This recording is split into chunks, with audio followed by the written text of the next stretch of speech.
আপনি যদি আপনার ওয়েস্ট বেঙ্গল গ্রামীণ ব্যাংক অ্যাকাউন্টে অনলাইনে আধার সিডিংয়ের মাধ্যমে ডিবিটি লিঙ্ক করাতে চান, তাহলে আপনাকে বলে রাখি যে ডিবিটি লিঙ্কের সুবিধা ওয়েস্ট বেঙ্গল গ্রামীণ ব্যাংকে অনলাইনে এখনও পর্যন্ত আসেনি।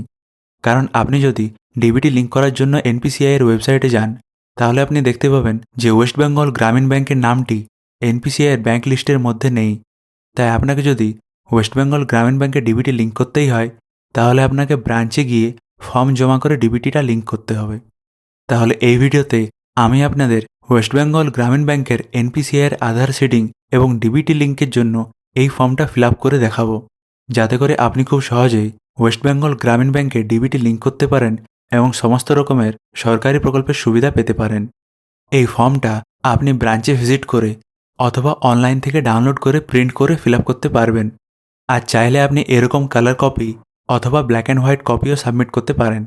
আমি এখানে ব্ল্যাক অ্যান্ড হোয়াইট কপিই করেছি, তাই আমি আপনাদের এটাতেই ফর্মটা ফিল আপ করে দেখাবো। এখানে আপনি আপনার ওয়েস্ট বেঙ্গল গ্রামীণ ব্যাংকের ব্রাঞ্চ নেমটা লিখবেন। তারপর এখানে অ্যাকাউন্ট নাম্বারটা লিখবেন। অ্যাকাউন্ট নেমের জায়গায় নিজের আধার কার্ডে যে নামটি আছে সেটা আপনি লিখে দেবেন। এক্ষেত্রে বলে রাখি, আপনি চাইলে ক্যাপিটাল লেটার্সেও লিখতে পারেন আর মিক্সড লেটার্সেও লিখতে পারেন, তবে আমি বলবো যে ক্যাপিটাল লেটার্সে লেখাই ভালো। ফর্ম যেদিন আপনি সাবমিট করবেন সেদিনের ডেটটা এখানে লিখে দেবেন আর তার পাশেই এখানে সিগনেচার করে দেবেন। আর তার নিচে দেখতে পাচ্ছেন option for receiving DBT benefits. এর মধ্যে প্রথম দুটি অপশানই আপনার কাজে লাগার কথা।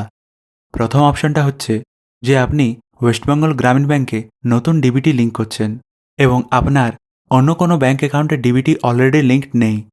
আর দ্বিতীয় অপশনটা ঠিক তার উল্টো, যেখানে লেখা আছে যে আপনার আগেও একটা ডিবিটি লিঙ্ক ব্যাংক অ্যাকাউন্ট আছে এবং আপনি সেই ডিবিটি লিঙ্কড ব্যাংক অ্যাকাউন্টটা চেঞ্জ করে ওয়েস্ট বেঙ্গল গ্রামীণ ব্যাংকে ডিবিটিটা লিঙ্ক করতে চান। এই দুটোর মধ্যে যে কারণের জন্যই আপনি এই ফর্মটি ফিল আপ করছেন সেই কারণের পাশে এখানে একটা টিক করে দেবেন।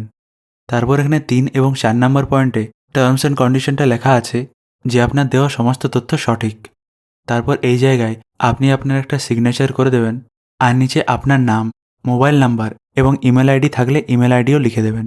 আর মনে রাখবেন, এই ফর্মটা জমা দেওয়ার সঙ্গে সঙ্গে আপনার একটা আধার কার্ডের জেরক্স লাগবে, যেটাতে আপনি একটা সাইন এবং জমা দেওয়ার ডেটটি লিখে দেবেন এবং দুটোকে পিন করে আপনি ব্যাংকে জমা করে দেবেন।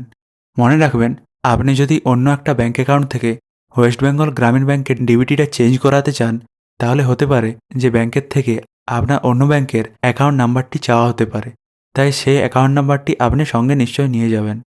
তাহলে এভাবেই আপনি ওয়েস্ট বেঙ্গল গ্রামীণ ব্যাংকে ডিবিটি লিঙ্ক করার জন্য ফর্মটা ফিল আপ করতে পারবেন। আর ভবিষ্যতে এরকম ফর্ম ফিল আপের ভিডিও দেখার জন্য আপনি আপনার ফর্ম বন্ধুকে সাবস্ক্রাইব করুন। ভিডিওটি দেখার জন্য ধন্যবাদ।